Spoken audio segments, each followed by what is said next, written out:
Praise the Lord. आज की सुबह के लिए हम यीशु का धन्यवाद करते कि फिर एक बार हम दिसंबर महीने के दूसरे सप्ताह में आ चुके हैं और दिसंबर की शुरुआत से ही हमने पहले हफ्ते से हमने क्रिसमस के विषय में चर्चा किया और क्रिसमस के बारे में हमने परमेश्वर के वचन को समझा था।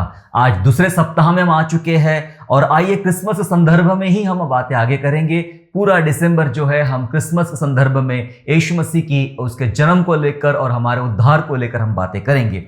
मेरे प्यारो, आज सुबह जिस वचन पर हम लोग बातचीत करने जा रहे वो है यीशु के जन्म से छुटकारा, उद्धार और चंगाई। हालेलुया। यीशु के जन्म से, या कह सकते हैं आप क्रिसमस के द्वारा, छुटकारा, उद्धार और चंगाई। आइए हम देखते कि यीशु का जन्म किस प्रकार से हमारे छुटकारे के लिए कार्य करता है, हमारे उद्धार के लिए और हमारे चंगाई के लिए कार्य करता है। दरअसल क्रिसमस में छुटकारे के राज छिपे हैं। जी हां, क्रिसमस में, यीशु के जन्म में कई बार हमारे दिमाग में ऐसा रहता है या फिर लोगों की समझ ऐसी रहती है कि बस क्रिसमस का मतलब होता है एक ऐसे त्योहार, ट्रेडिशनल जो मनाया जाता है या कोई रिचुअल्स है उसको मनाया जाता है। हम ऐसे त्योहार की, ऐसे रिचुअल की हम लोग इंतजार करते हैं कि जिस दिन आएगा और हम उस दिन बहुत नए नए कपड़े खरीदेंगे, पार्टियां करेंगे, खाना खाएंगे, ये करेंगे, वो करेंगे, घूमने जाएंगे, पिकनिक जाएंगे ना। पूरे हफ्ते भरे का प्रोग्राम फिक्स होता है चर्च के लिए। इस दिन कैरल होगा, इस दिन खाना होगा, इस दिन डिनर होगा, इस दिन पिकनिक होगी, सब फिक्स रहता है और हमें वो सारी बातें अट्रैक्ट करती है, आकर्षित करती है और हमें ऐसा लगता है कि यही क्रिसमस है और यही हमने करना चाहिए। जी नहीं, इसके अलावा भी बहुत कुछ है क्रिसमस में, हमें समझना है। इसलिए आज हम समझने जा रहे हैं कि यीशु के जन्म के द्वारा छुटकारा, उद्धार और चंगाई किस प्रकार आते हैं और हम सीख रहे हैं कि क्रिसमस में छुटकारे के राज छिपे हैं। जी हां, हमारे छुटकारे के, मैं कहना चाहता हूं कलीसिया के, पृथ्वी भर के लोगों के छुटकारे के राज और रहस्य छिपे हैं और उन रहस्य को हम समझने का प्रयास करेंगे। हम क्रिसमस के सही अर्थ को समझेंगे। जी हां, क्रिसमस का सही अर्थ समझना हमारे जीवन को बदल देता है। हालेलुया। जी हां, जिसने क्रिसमस के सही मायने समझ लिए उसके जीवन में एक बड़ा ट्रांसफॉर्मेशन आता है। सो क्रिसमस आज का नहीं है। क्रिसमस मात्र 2000 साल पहले, जब प्रभु यीशु मसीह हमारा परमेश्वर, जिसने मानव रूप धारण करके जन्म लिया, क्रिसमस सिर्फ उस दिन से नहीं है। हालांकि क्रिसमस बहुत लंबे समय से है। बाइबल बताती कि बहुत पुराने समय से, ओल्ड टेस्टामेंट की जब हम बात करें तो वहां से क्रिसमस के बारे में हमें समझाया जाता है। आइए हम एक एक करके वचनों की तरफ आगे बढ़ेंगे। मेरे साथ सबसे पहले निकाल लेंगे आप मीका नबी की पुस्तक अध्याय 5 और वचन 2।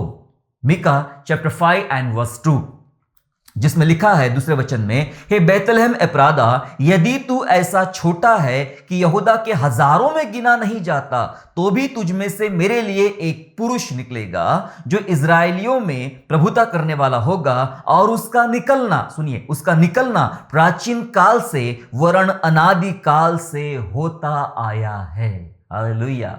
जी हां, प्रभु यीशु मसीह के बारे में, क्रिसमस के बारे में इस वचन को बार बार हम समझते हैं, लेकिन आज मुख्य रूप से मैं दूसरी लाइन पर, उसके इस वचन के बी पार्ट पर मैं आपका ध्यान आकर्षित करना चाहता हूं, जहां लिखा है कि उसका निकलना, किसका? उस पुरुष का जो बैतलहम में पैदा होने वाला, वो उसका नाम यीशु था। जी हां, उसका निकलना अर्थात उसका प्रकट होना अनादि काल से होता आया है। हालेलुया। वो कोई आज का नहीं है, मात्र 2000 साल से नहीं है, वो तो अनादि काल से है। अनंत काल से, अनादि काल से उसका निकलना, उसका प्रकट होना, ये बाइबल हमें बता रही मेरे प्यारों। जी हां, ये क्रिसमस के बारे में इस रहस्य को समझना पड़ेगा। क्रिसमस सिर्फ अभी का नहीं है, वो प्राचीन काल से है।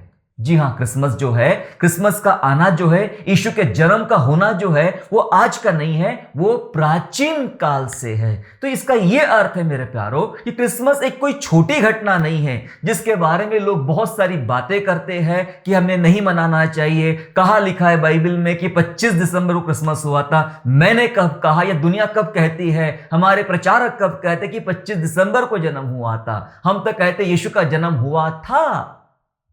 यस, इस पृथ्वी पर परमेश्वर के पुत्र यीशु का जन्म हुआ था, कभी ना कभी तो हुआ था। बाइबल में बहुत सारे पुख्ता प्रमाण है इस बात के। चलो एक समय हमने ठहरा लिया कि इस समय हम लोग प्रभु का जन्म का उत्सव मनाएंगे और इस अवसर पर यीशु के नाम का सुसमाचार सुनाएंगे, उसकी गवाहियां देंगे। एक मौका होता है हम सबके लिए और हम चाहते हैं कि ऐसे मौके का हमने फायदा उठाना चाहिए प्रभु यीशु मसीह की सेवकाई के लिए और सुसमाचार के लिए। परंतु मैं आपका ध्यान वापस लाना चाहता हूं यहां पर कि क्रिसमस जो है वो 25 दिसंबर का नहीं, मात्र 2000 साल से नहीं, बाइबल बता रही है वो प्राचीन काल से यीशु का पैदा होना, यीशु का आना, यह प्राचीन काल से हो रहा है। जब आप बाइबल को पढ़ना शुरू कर देते हो तो आपको पहले वचन से ही समझना शुरू हो जाता है कि उसकी उपस्थिति तब से बाइबल में है। उसका प्रकट होने के पीछे परमेश्वर तब से परिश्रम कर रहा है, तब से प्रयास कर रहा है। यीशु का आगमन हर एक घटनाओं में और हर एक बात में दिखाई पड़ता है। ये मात्र मीका नबी अपने पुस्तक में ही नहीं कह रहा, आपको पता है सेम ऐसी बात प्रभु यीशु मसीह ने भी कही थी।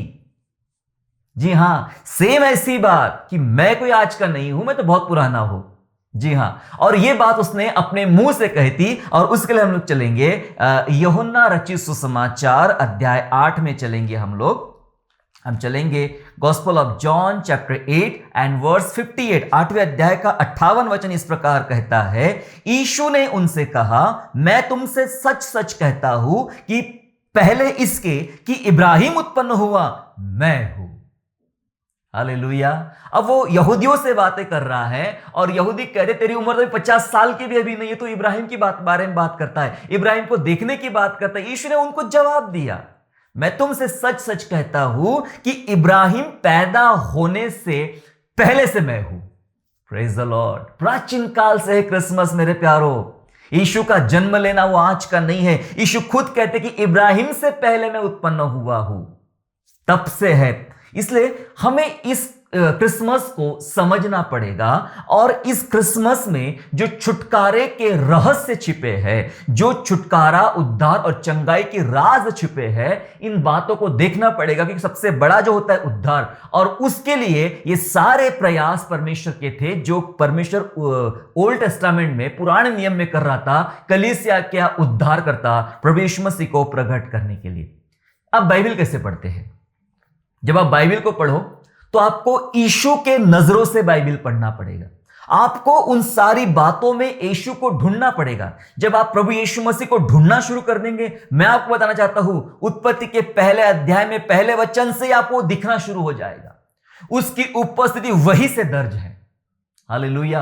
प्रभु की उपस्थिति वही से दर्ज है। वो कहता है, मैं तब से हूं, मैं अनादि काल से हूं, मैं अनंत काल से हूं। इब्राहिम जब पैदा भी नहीं हुआ था, मैं तब से हूं। प्रभु यीशु मसीह आपको तब से दिखना शुरू हो जाएगा। मेरे प्यारो, बाइबल की हर घटना, जो भी घटना बाइबल में देखोगे, बाइबल की हर घटना में आप प्रभु यीशु मसीह की उपस्थिति देखोगे और उन घटनाओं में उसके योजना के बारे में, उसकी भविष्य के लिए, कलीसिया के लिए योजना क्या है, उस योजना के बारे में आप रहस्य को देखोगे, वहां उन बातों को देखोगे। मैं कुछ उदाहरण आपके सम्मुख रखना चाहता हूं और इन उदाहरणों में हम प्रभु यीशु मसीह को समझने का प्रयास करेंगे, यीशु के जन्म को और क्रिसमस को समझने का प्रयास करेंगे और जानेंगे कैसे यीशु का जन्म हमारे जीवन के लिए एक छुटकारे का कारण बन सकता है, उद्धार और चंगाई का कारण हो सकता है। आइए मैं कुछ बातों को आपके सम्मुख रखना चाहता हूं। देखिए, यीशु का जन्म जो है, यीशु का जन्म ही शैतान से पूर्णतया छुटकारा देता है या दिलाएगा। हालेलुया।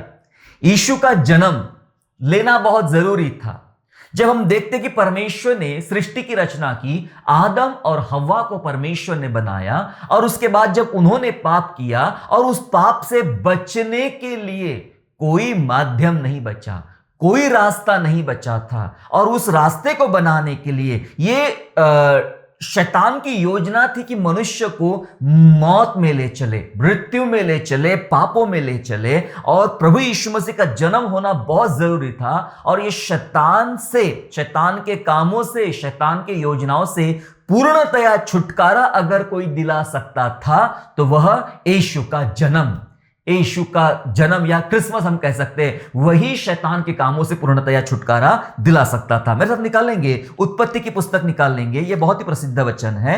उत्पत्ति की पुस्तक और अध्याय 3 और वचन 13, जेनेसिस चैप्टर 3 एंड वर्स 15, जहां ऐसा लिखा है, प्रभु बात करता है, और मैं तेरे और स्त्री के बीच में और तेरे वंश और इसके वंश के बीच में बैर उत्पन्न करूंगा, वह तेरे सिर को कुचल डालेगा और तू उसकी एड़ी को डसेगा। परमेश्वर बात कर रहा है हव्वा से। हव्वा से बात कर रहा है कि स्त्री का वंश, हालांकि स्त्री का वंश होता नहीं है, और इसके ऊपर हम दूसरे संदेशों में बात कर चुके हैं। स्त्री का वंश होता नहीं, लेकिन या तो अद्भुत होने ही वाला, स्त्री का वंश ही होने वाला है। वो पैदा होगा और उसके वंश के बीच में, स्त्री के वंश के बीच में और शैतान के, ऐसा लिखा है, इसके वंश के बीच में झगड़ा, बैर उत्पन्न करूंगा। ये उससे परमेश्वर बात कर रहा है जिसने मानव जाति को पाप में डाल दिया, जिसने परमेश्वर से मानव जाति को अलग कर दिया। उस शत्रु शैतान से परमेश्वर बात कर रहा है कि तेरे बीच में और स्त्री के वंश के बीच में बैर उत्पन्न करूंगा, और वचन कहता है वह तेरे सिर को कुचल डालेगा। हालेलुया। कौन कुचलेगा? स्त्री का वंश शैतान के सिर को कुचल डालेगा। इसका यह मतलब है क्रिसमस की योजना यही से लग रही है। जब पाप आया और पाप से छुड़ाने की प्रभु योजना बना रहा, उसमें भी यीशु मसीह है, उसमें भी यीशु का जन्म है। लिखा है वो पैदा होगा और वो तेरे सिर को कुचल डालेगा। और इस घटना को हम सुसमाचार में और पत्रियों में देखते हैं, जहां हमें बताया गया कि वो क्रूस पर चढ़ गया और उसने शैतान का खुल्लम खुल्ला तमाशा किया, है ना, उसके सिर को कुचल डाला।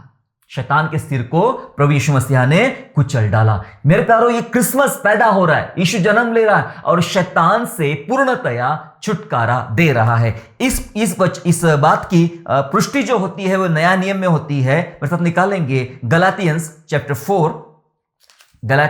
चैप्टर 4 निकाल लेंगे हम लोग, एंड वर्स 4 एंड वर्स 5। चौथा अध्याय गलतियों का 4था और 5वां वचन इस प्रकार कहता है, परंतु जब समय पूरा हुआ तो परमेश्वर ने अपने पुत्र को भेजा जो स्त्री से जन्मा और व्यवस्था के अधीन उत्पन्न हुआ, ताकि व्यवस्था के अधीनों को मोल लेकर छुड़ा ले और हमको लेपालक होने का पद मिले। वचन में साफ लिखा है कि स्त्री के द्वारा वो जन्मा, और वहां हमें समझाया गया था कि स्त्री के वंश के बीच में बैर उत्पन्न करूंगा। और यीशु ने जन्म लिया, और यीशु ने क्या किया? बाइबल बात करती कि व्यवस्था के अधीन उत्पन्न हुआ, ताकि व्यवस्था के अधीनों को मोल लेकर छुड़ाने की बात कर रहा हूं, छुटकारे की बात कर रहा हूं। कैसे आया छुटकारा? हम बातें करते हैं कि मैं फलानी सभा में गया तो मेरा छुटकारा हुआ, फलाने पास्टर साहब ने मेरे ऊपर हाथ रखा तो मेरा छुटकारा हुआ, मैंने ऐसा करके देखा तो मेरा छुटकारा हुआ, मैंने वैसा करके देखा। ये सारी बातें काल्पनिक है, ये सारी बातें व्यर्थ है मेरे प्यारो। आपका और मेरा छुटकारे के पीछे जो परमेश्वर की योजना है, वो योजना यीशु के जन्म के साथ जुड़ी हुई है। यीशु जन्म लेता नहीं तो मैं आपको लिख के दे सकता हूं कि किसी भी हालत में मानव जाति का छुटकारा होता ही नहीं था, कलीसिया का छुटकारा होता ही नहीं था। इसलिए बाइबल बात करी कि वो छुड़ाने के लिए स्त्री के द्वारा जन्म लेता है। इसलिए मैंने पहली बार आपको बताया कि यीशु के जन्म के द्वारा शैतान से पूर्णतया छुटकारा होता है। हालेलुया। क्योंकि कई लोग कहते हैं कि हम शैतान के बारे में तो कब से पढ़ते आ रहे हैं, वो दाऊद के जमाने में, वो मूसा के जमाने में, इब्राहिम के जमाने में पढ़ते आ रहे। तब तो यीशु नहीं था, तब तो वो पैदा नहीं हुआ था, वो तो 2000 साल पहले पैदा हुआ। वो उसके पहले क्या था? पर प्रभु यीशु मसीह तब से है। हमने अभी पहले पढ़ लिया, प्राचीन काल से है, अनंत काल से है, और तब से वो कार्य कर रहा है, और तब से वो छुटकारे की योजना कर रहा है। हां, 2000 साल पहले वो प्रत्यक्ष रूप से मनुष्य के स्वरूप में आ गया, लेकिन उसका प्रकट होना, उसका पैदा होना प्राचीन काल से चल रहा है। हालेलुया। ये पहली बात को हमने सीखा। दूसरी बात को हम समझेंगे जल्दी से कि यीशु के जन्म के द्वारा क्या होता है। यीशु का जन्म कलीसिया के लिए एक बड़ा इंतजाम है। हालेलुया। उपाय है, इंतजाम है। जी हां, कई बार हम ऐसे फंस जाते हैं कि हमें निकलने का रास्ता ही नहीं मिलता। बाहर कैसे आए, किस प्रकार से बाहर आए, हमारे लिए क्या योजना है बाहर निकलने की? कोई योजना ही नहीं रहती मेरे प्यारों, कोई इंतजाम नहीं होता, कोई उपाय नहीं रहता, और हमें समझ में नहीं आता है कि मेरे लिए क्या इंतजाम है। मैं आपको बताना चाहता हूं, यीशु का जन्म बहुत मायने रखता है। दरअसल मुझे कई बार दया आती उन लोगों पर जो लोग प्रभु यीशु मसीह के जन्म को अस्वीकार करते हैं। प्रभु यीशु मसीह के जन्म उत्सव को अस्वीकार करते हैं। और कई बार इसमें शामिल है बाइबल पढ़ने वाले लोग, उन्हें नहीं पता कि इसके पीछे का रहस्य क्या है। यीशु के जन्म एक बड़ी योजना है परमेश्वर की, एक महान योजना है परमेश्वर, उसका जन्म लेना और उसका क्रूस पर मारा जाना, उसका जी उठना और दोबारा वापस आना, यह महान योजना है परमेश्वर की। इस योजना पर अगर हमारा विश्वास नहीं है तो हम कैसे विश्वासी है। मैं बता देना चाहता हूं कि इंतजाम को समझ लीजिए, उपाय को समझ लीजिए। जो लोग परमेश्वर द्वारा किए जाने वाले उपाय को और इंतजाम को नहीं समझते हैं, वे हमेशा ललायित होते हैं, परेशान होते हैं कि मेरे जीवन में कब हल निकलेगा। मैं आपके लिए कुछ बातें बताना चाहता हूं। मेरे साथ निकाल लेंगे उत्पत्ति की पुस्तक, निकाल लेंगे हम लोग 22वां अध्याय। जी हां, मुझे पता है आपके दिमाग में आ रही घटना 22वां अध्याय आते बराबर क्या आता है, 22वें अध्याय में क्या आता है ना। हम निकाल लेंगे उत्पत्ति अध्याय 22 और वचन 13 को हम पढ़ेंगे। Genesis chapter 22 and verse 13। 13 वचन को इस प्रकार पढ़ेंगे, पूरा न समझते हुए, क्योंकि ये सारी बात आपको पता है। 22वें अध्याय में इसहाक के बलिदान का वर्णन है। जब इब्राहिम इसहाक को लेकर मोरिया पर्वत पर जाता है, ये उस समय की घटना है। वो वहां पे चला जाता है, नौकरों को कहता है यहां पे रुको, वो लकड़ियां रखता है, इसहाक के हाथ बांधता है, लिटा देता है और मारने के लिए तलवार उठाता है। और परमेश्वर उसका हाथ रोक लेता है और कहता है कि मैंने तो तेरे अंदर बहुत विश्वास देखा, तू आखिरी तक, मृत्यु तक मेरे पर विश्वास कर सकता है। ये सारी बातें हुई परमेश्वर की। अब 13 वचन सुनिए। 13 वचन लिखता है, तब इब्राहिम ने आंखें उठाई और क्या देखा कि उसके पीछे एक मेढ़ा अपने सींगों से एक झाड़ी में बजा पड़ हुआ है। और सो इब्राहिम ने जाके उस मेढ़े को लिया और अपने पुत्र की संति होम बलि करके चढ़ाया। जी हां, फिर आगे लिखा है कि यहोवा यीरे नाम रखा गया पर्वत पर, उपाय करने वाला परमेश्वर। यहां एक ऐसे सिचुएशन है मेरे प्यारो, जहां इब्राहिम के विश्वास की परीक्षा हो रही है। उसको अपने पुत्र को बलिदान के स्वरूप में देना है और उस बात के लिए इब्राहिम तैयार भी हो गया। वो बलिदान देने को तैयार था और कर रहा था। लेकिन जब परमेश्वर ने उसका विश्वास देखा तो उसके लिए क्या इंतजाम किया? उसके लिए झाड़ियों में फंसे मेढ़े का इंतजाम किया। मैं बताना चाहता हूं, वो दरअसल वो मेढ़ा किसी चरवाहे का घूमते घूमते आकर वहां नहीं फंसा हुआ था, क्योंकि चरवाहे ऐसे होते थे, बराबर गिनते, कौन सा रह गया वो ढूंढने जाते, निकाल कर लाते थे। वो कोई चरवाहे के हाथ से फंसा हुआ नहीं था। दरअसल इब्राहिम के विश्वास को ध्यान में रखते हुए इसहाक को जीवन दान देने के लिए खुद परमेश्वर ने उस मेढ़े को वहां रखा, उस झाड़ियों में रखा कि तू वहां उसके सींग में लटका रहे। और मैं बता देना चाहता हूं, वो मेढ़ा और कोई नहीं है, वो प्रत्यक्ष रूप से प्रभु यीशु मसीहा है। ये बताया जाता है, ये संदर्भ में है, वो प्रभु यीशु परमेश्वर इसको प्रकट करता है कि वो मेढ़ा झाड़ियों में फंसा हुआ मेढ़ा कोई और नहीं है, वो प्रभु यीशु मसीह है। मरना था आज इसहाक को, लेकिन उसकी जगह बलिदान होने वाला है इस मेढ़े का। ठीक वैसे कलीसिया को मरना था। कलीसिया को मतलब हर आदमी को मरना जरूरी था, क्योंकि सबने पाप किया है और सब परमेश्वर की महिमा से रहित थे। मरना तो उनको था, लेकिन परमेश्वर ने अपने मेढ़े को, जी हां, है ना, बाइबल कहती है वो देखो परमेश्वर का मेमना जो जगत का पाप उठा ले जाता है। वही मेमना था जो झाड़ियों में फंसा था, उसको निकाल लाया और उसका बलिदान हुआ। जैसे यीशु को क्रूस पर चढ़ाया गया, वैसे उस मेढ़े को होम बलि करके चढ़ाया गया और इसहाक की जान बचा ली गई और उसे जीवन दान दिया गया। क्या आप समझ रहे मेरे प्यारो? जैसे मेढ़ा प्रत्यक्ष रूप से परमेश्वर ने वहां पे खड़ा रखा इसहाक को जीवन दान देने के लिए, वैसे ही कलीसिया के लिए उपाय करने के लिए ये यीशु का जन्म है। यीशु ने जन्म ही इसलिए लिया ताकि कलीसिया का उपाय हो सके, कलीसिया के लिए इंतजाम हो सके। कलीसिया ढूंढ रही थी, हम तो मारे जा रहे, हमें मरना है, क्योंकि शुरू से लेकर आखिर तक हम देखते हैं हम बस खून बहाना, बलि चढ़ाना, यही सारी बातें चलती रहती थी। लेकिन एक अंतिम बलि हुई, यीशु मसीह की बलि, और उसके द्वारा पूरी कलीसिया बचा ली जाती। मेरे प्यारो, कलीसिया के लिए यह इंतजाम है। जब जब आप क्रिसमस देखो तो यही सब नहीं, वो लाल टोपी पहनो, सांता बाबा के पास चलो, चॉकलेट खाओ, केक खाओ, यही सब नहीं। ये भी याद रखे कि ये यीशु प्रभु जो पैदा हुआ है, इसके द्वारा मेरे लिए इंतजाम हुआ है। यशायाह नबी की पुस्तक में चलेंगे, यशायाह नबी की पुस्तक अध्याय 9 में चलेंगे। यशायाह नबी की पुस्तक अध्याय 9 में चलेंगे हम लोग और पढ़ेंगे उसका वचन 6। आइज़ाया चैप्टर 9 एंड वर्स 6 किस प्रकार लिखा है वहां पे, उस बात को हम लोग समझेंगे। जहां लिखा है, क्योंकि हमारे लिए एक बालक उत्पन्न हुआ, हमें एक पुत्र दिया गया और प्रभुता उसके कांधे पर होगी और उसका नाम अद्भुत युक्ति करने वाला, पराक्रमी परमेश्वर, अनंत काल का पिता और शांति का राजकुमार रखा जाएगा। हालेलुया। यीशु के बारे में बताया जा रहा है कि प्रभुता उसके कांधे पे होगी, उसका नाम अद्भुत युक्ति करने वाला परमेश्वर होगा।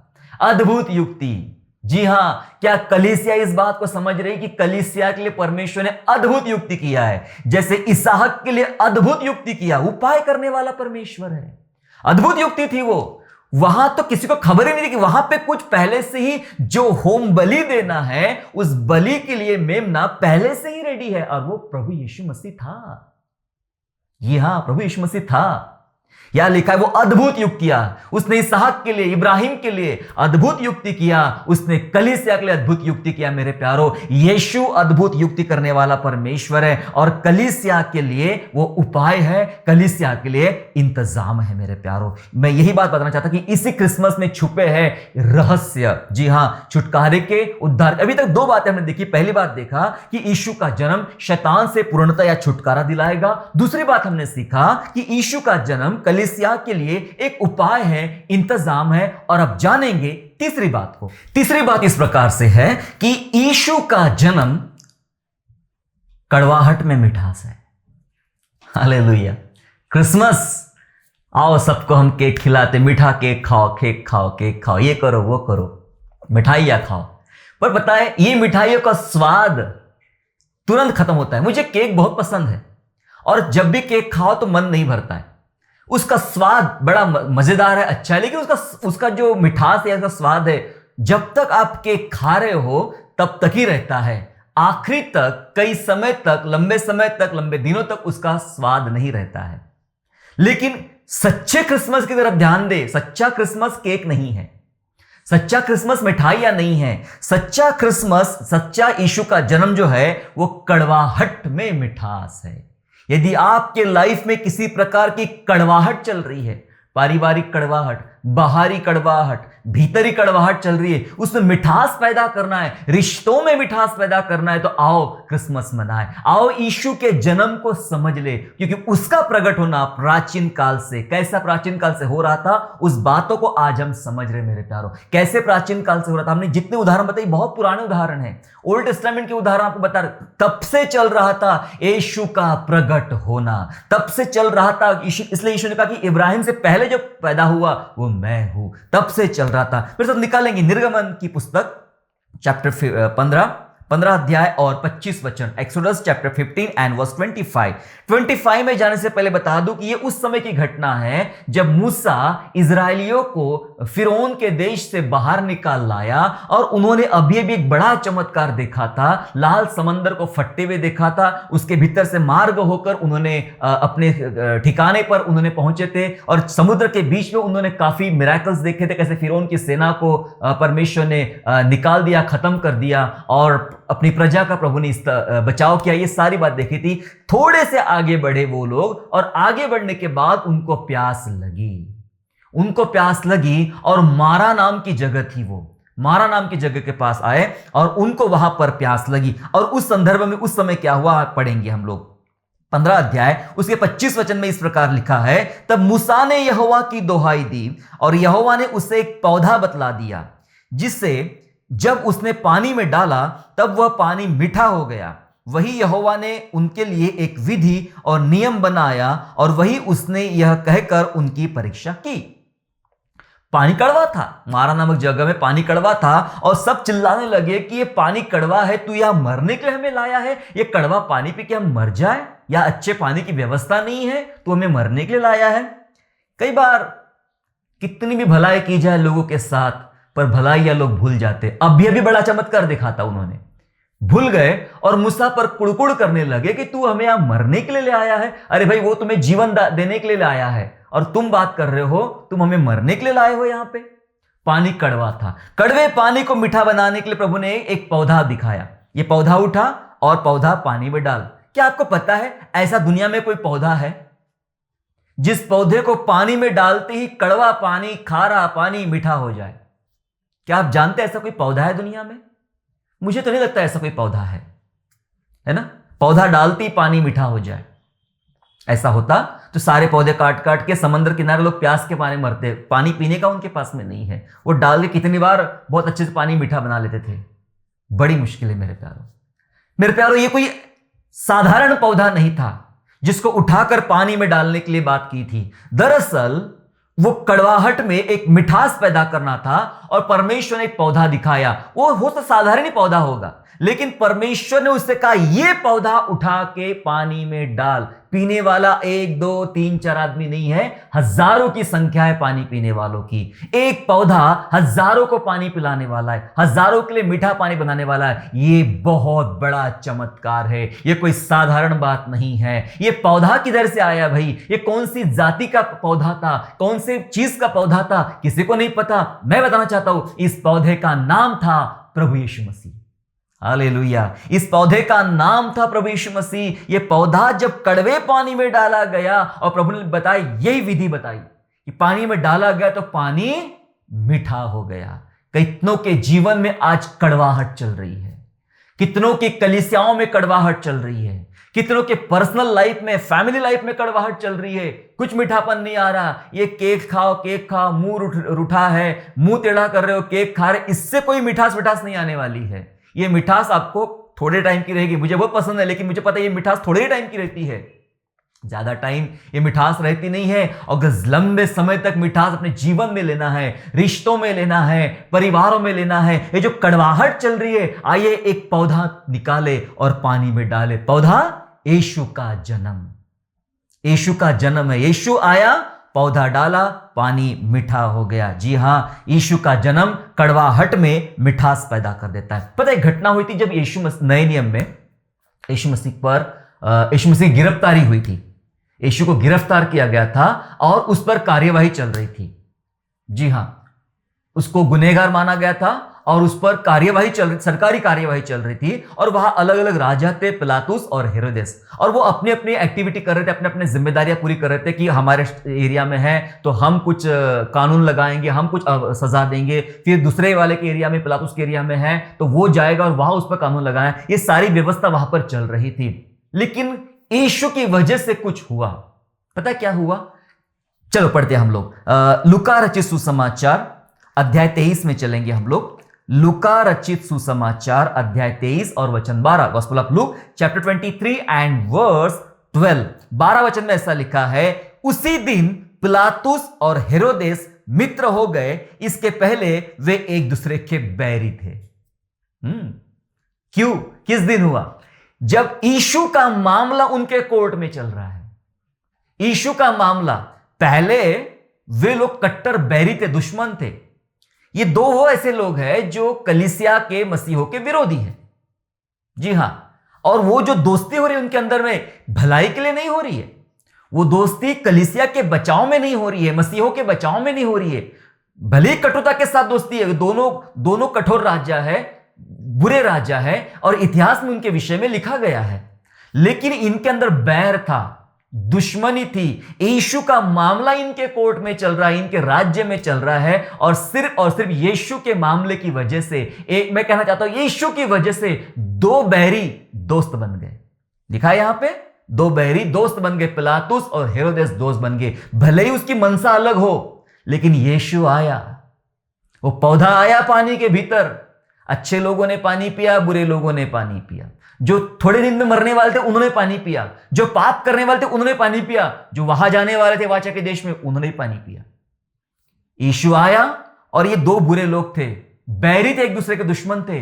दोस्ती होगी दोनों के बीच में। जी हां, उनके बीच में यीशु आते ही दोनों में दोस्ती होगी। मैं ये बताना चाहता मेरे प्यारों, यीशु का जन्म या यीशु का आगमन, यीशु का पैदा होना कड़वाहट में मिठास पैदा करता है। यदि आपके परिवारों में, आपके जिंदगी में कहीं ना कहीं कड़वाहट चल रही, चाहे आपके ऑफिस हो, चाहे आपका कार्य करने का स्थान हो, कड़वाहट चल रही, रिश्तों में कड़वाहट चल रही, आओ यीशु को बुलाए, प्रभु को कहे, प्रभु आइए, आप यहां जन्म लीजिए।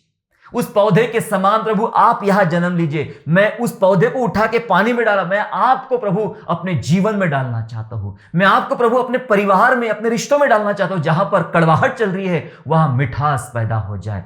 क्रिसमस कड़वाहट में मिठास है मेरे प्यारो। हालेलुया। आइए एक बात और बात की तरफ आगे बढ़ेंगे हम लोग। यीशु का जन्म जो है, क्रिसमस जो है, वह चंगाई का स्रोत है। चंगाई का स्रोत है। जितने बीमार अपने बिस्तरों में पड़े हुए इस समय में आपसे कहना चाहता हूं, इस बात को समझ लीजिए, इस बात को याद कर लीजिए, समझ लीजिए, ये दिसंबर, ये क्रिसमस हो सकता है आपके चंगाई का अद्भुत कारण हो सकता है कि आप ऐसे बीमारियों से गुजर रहे हो जिसकी इलाज लाइलाज है, उसका इलाज नहीं हो सकता है। कईयों ने कह दिया कि ये पॉसिबल नहीं, संभव नहीं है। मैं बताना चाहता हूं, बाइबल के पास आइए, बाइबल के परमेश्वर यीशु के पास आइए और थोड़ा समझने का प्रयास करें। हम उस यीशु के बारे में बात कर रहे हैं, ना केवल वो 2000 साल पहले पैदा हुआ, लेकिन लिखा है वो प्राचीन काल से वो आ रहा है। हमने प्राचीन काल की ही बातें अभी तक ले रहे हैं और बहुत बातें करने के लिए टाइम कम है। मैं कुछ ही बातें चुनकर आपके लिए लाया हूं। मेरे साथ चलेंगे आप लोग, दूसरा राजा 5वें अध्याय में चलेंगे। दूसरा राजा और अध्याय 5, 2 किंग चैप्टर 5 एंड वर्स 14। दूसरा राजा 5वां अध्याय और 14 वचन में इस पढ़ेंगे हम लोग। 14 वचन में ऐसा लिखा है, आप सब जानते हैं कि यहां पे एक नामान कोढ़ी की बात चल रही। वो आरामी है, आराम का है। इजराइल से एक लड़की उठाकर लाते हैं, बंधुआ बनाकर लाते हैं, और वो उसको गॉस्पल देती है कि अगर ये मालिक हमारे देश में इजराइल में होता तो वहां उनको चंगाई मिल जाती। उसको कोढ़ था, कुष्ठ रोग था उसको, और उसको ले जाया जाता है। वो खुद जाता है सिपाहियों के साथ में, एलीशा वहां पे रहता है और फिर उसको बोलता है कि यरदन में डुबकी लगा। वो गुस्सा होता है, फिर उसके सिपाही कहते हैं कि साहब आप डुबकी तो लगा रहे हैं, नहाना तो कौन सा बड़ा काम करना है, स्नान तो करना है, चलो कर लीजिए ना, कौन सा बड़ा काम दिया है। और वो यरदन नदी में 7 बार डुबकी लगाता है और वो ठीक हो जाता है। उसी संदर्भ में आपको बताना चाहता हूं मैं, 14 वचन लिख पढ़ेंगे। तब उसने परमेश्वर के भक्त के वचन के अनुसार यरदन को जाकर उसमें 7 बार डुबकी मारी और उसका शरीर छोटे लड़के का सा हो गया और वह शुद्ध हो गया। हालेलुया। जी हां, यह बात हमें यह बता रही है कि परमेश्वर की उद्धार की जो योजना है, उद्धार के मिलने वाले लाभ जो है, वो इजराइल की सीमा के बाहर भी है। इसलिए अराम के आदमी को, जो इजरायली नहीं था, उसको भी चंगाई दी गई। शर्त यह थी कि अरामी आदमी इजराइल में आ। इजराइल में कौन रहता है? इजराइल में परमेश्वर है। इजराइल में परमेश्वर है, यह परमेश्वर का नगर है, उसमें आ और अपने आप को नम्र बना। यह बड़ा घमंडी था, ये बड़ा अकड़ू था। बोले मैं नहीं डुबकी लगाऊंगा, हमारे यहां तो बड़ी बड़ी नदियां हैं, अगर मुझे डुबकी लगाना है, नहाना है तो मैं वहां जाके नहा लूंगा, तुम्हारी ऐसी छोटी सी यरदन में क्यों नहाऊं मैं? घमंडी था, बड़ा ढीठ था, मैं नहीं जाऊंगा। सिपाहियों ने रिक्वेस्ट किया, समझाया, तब जाके आया। बाइबल ये बता रही है, इजराइल में आए हो, अर्थात परमेश्वर के घर आए हो, प्रभु के पास आए तो अपना घमंड उतार के रखे, अपनी ढीठता को उठा के रखे, और जो परमेश्वर का दास बात कर रहा है वो बात करे। 7 बार डुबकी लगा, 7 बार डुबकी लगा। ये 7 बार डुबकी ये बता रही है मेरे प्यारो, बाइबल सिखाती है, जब तक नए सिरे से ना जन्मो, परमेश्वर का राज देख नहीं सकते हो। ये 7 बार डुबकी बपतिस्मे को दर्शा रही है, यीशु के साथ मारे जाने को दर्शा रही है। ये 7 डुबकी दिखा रही है, परिपूर्णता को दिखा रही है, विश्वास की परिपूर्णता। 7 का आंकड़ा परिपूर्णता का आंकड़ा माना जाता है। ये विश्वास की परिपूर्णता करो, यीशु पर विश्वास करो, यीशु के जन्म पर विश्वास करो, यीशु के मरण पर विश्वास करो, यीशु के जी उठने पर विश्वास करो, यीशु के आगमन पर विश्वास करो।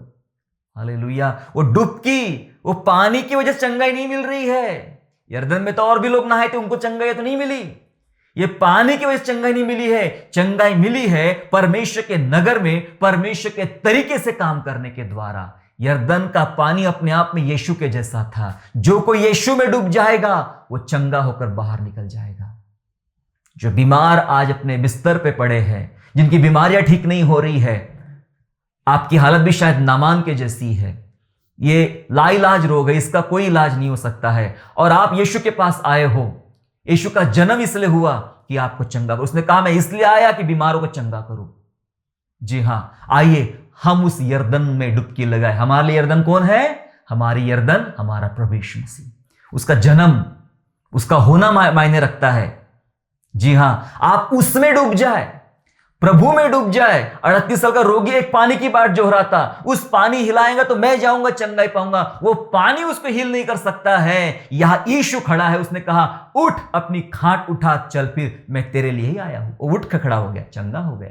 हालेलुया। यीशु आपको चंगा करेगा। चंगाई का स्रोत यीशु मसीह है। उसका आज का नहीं है, वो प्राचीन काल से है, क्योंकि चंगाई सिर्फ परमेश्वर की वजह से आती है। आपको पता है बाइबल में जब मूसा के समय में लोग चला करते थे, जो पानी की बात निकली बताना चाहता हूं, मेरे साथ निकलेंगे पहला कुरिन्थियों निकालेंगे 10वां अध्याय और वचन 4। 1 Corinthians chapter 10 and verse 4। देखिए वहां पे किस प्रकार लिखा गया है।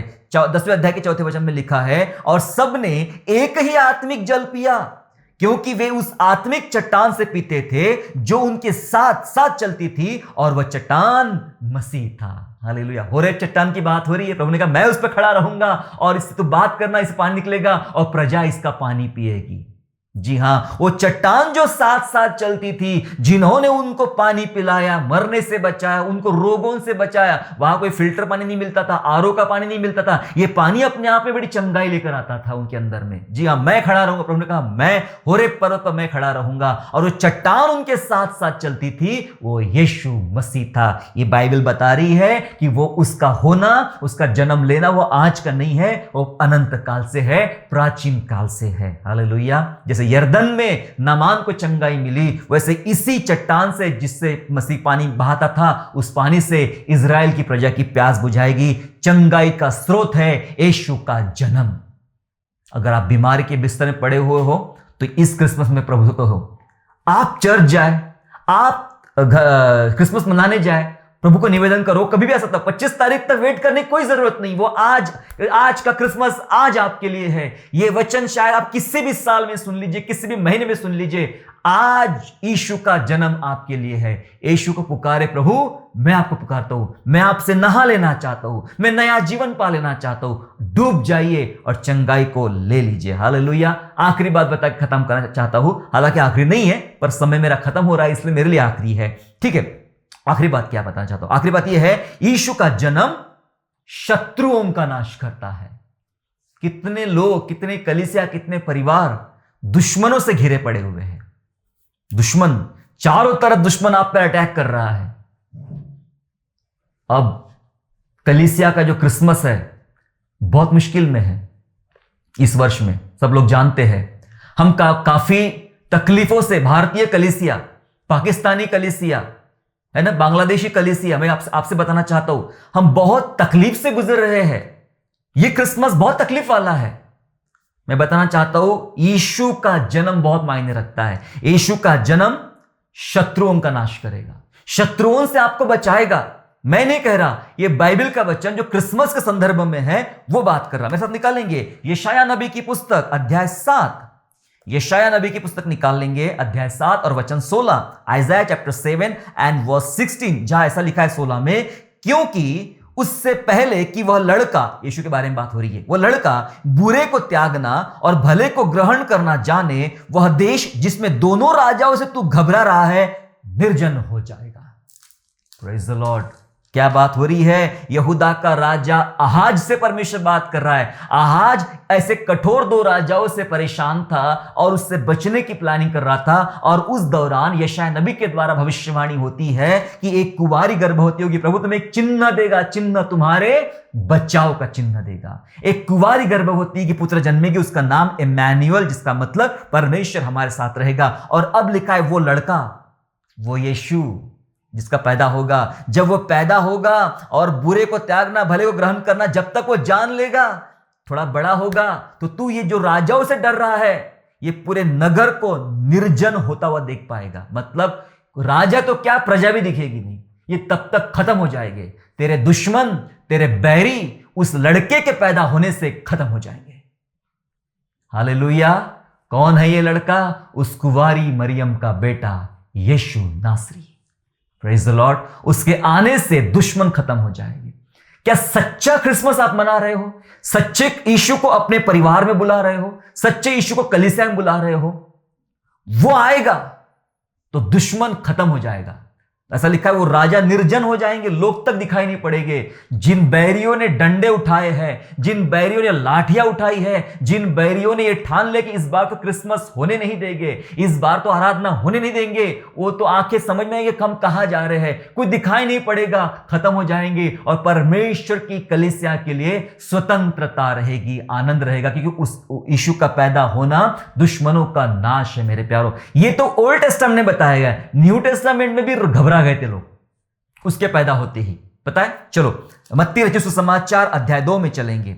मत्ती का सुसमाचार अध्याय 2 वचन 2 और वचन 3 पढ़ के मैं खत्म करना चाहता हूं। Gospel of Matthew chapter 2 and 3 verse, जहां ऐसा लिखा है कि यहूदियों के राजा जिसका जन्म हुआ है कहां है?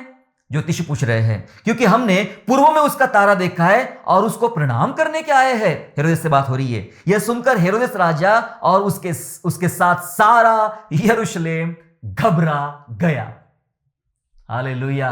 मसीहा के जन्म की बात निकलते ही जब ज्योतिषियों ने बताया उसका जन्म तो हुआ है, बैतलहम में जन्म हुआ है, उसी को मिलना है, आप बताओ किधर है? आप तो राजा है ना, बताओ, आपको पता होगा किधर है, बताओ, हम वहां पे आराधना करना चाहते हैं। जैसे बात कान में आई हेरोदेस राजा के और वहां के प्रजा के, दिमाग खराब हो गया उनका वाला, ऐसे घबरा गए वो लोग। अरे जो बच्चा अभी अभी पैदा हुआ है उससे इतना घबराहट क्यों है तुमको? क्योंकि वो मसीहा है। उसके पैदा होने से दुश्मन घबरा गए, है ना। ये तो राजा देख भी नहीं पाया यीशु मसीह को, इसके मरने के बाद प्रभु ने यीशु को वहां भेजा। जी हां, देख भी नहीं पाया। मैं बताना चाहता आपको मेरे प्यारो, यीशु के पैदा होते ही दुश्मन सारे घबरा जाएंगे। यीशु का जन्म आपके शत्रुओं का नाश करेगा, शत्रुओं को डराएगा।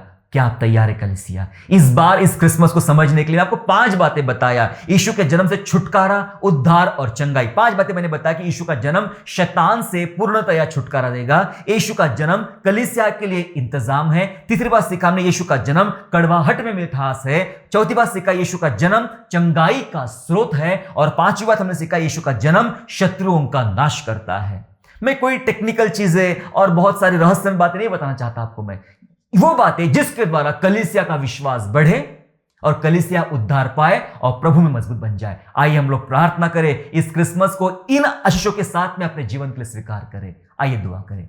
पिताजी, हम आपका धन्यवाद करते प्रभु आपको कि आपने एकलौते बेटे अपने यीशु मसीह को हमारे लिए भेजा प्रभु जी, जिसके द्वारा हमारा उद्धार हुआ। हमने जाना प्रभु उसका निकलना, उसका प्रकट होना प्राचीन काल से हो रहा है। और बाइबल में जितने उदाहरण देखे, इसके अलावा बहुत सारे ऐसे उदाहरण है प्रभु जहां पर यीशु मसीह हमें दिखाई पड़ता है, यीशु का जन्म दिखाई पड़ता है। प्यारे प्रभु यीशु ने खुद कहा था कि इब्राहिम से पहले मैं उत्पन्न हुआ हूं। यस प्रभु, और उसको उत्पन्न वाली बातों को प्रभु जी आज हमने देख लिया। वो है, वो था और वो आने वाला है। पिता परमेश्वर, प्रभु विनती करते कि उसके जन्म के द्वारा आज हमारे परिवार में छुटकारे आए, चंगाई आए, उद्धार आए। मैं दुआ कर जितने लोग बीमार अवस्था में हैं, यीशु के नाम में वे लोग चंगे हो जाए। जितने लोग शैतान के द्वारा सताए गए हैं वे छुटकारे को हासिल करें। जिनके जीवनों में कड़वाहट चल रही है वे सचमुच सच्ची मिठास को ग्रहण कर ले आज। ओ हालेलुया।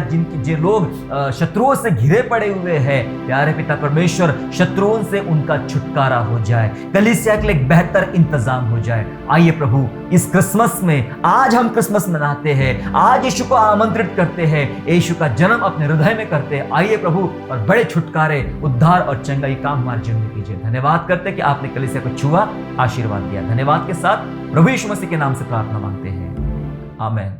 आशा करता हूँ आज के संदेश के द्वारा आपने आशीष प्राप्त किया है। यदि सचमुच आपने आशीष प्राप्त किया है तो इस संदेश को दूसरों के साथ शेयर कीजिए और हमारे दूसरे भी संदेशों को सुनने के लिए हमारे चैनल को सब्सक्राइब करें और नोटिफिकेशन के लिए बेल आइकन को दबाइए। और हाँ, यीशु पर विश्वास करना ना छोड़े, वो आपको आशीषमय स्थानों की ओर आगे ले जाएगा। God bless you all.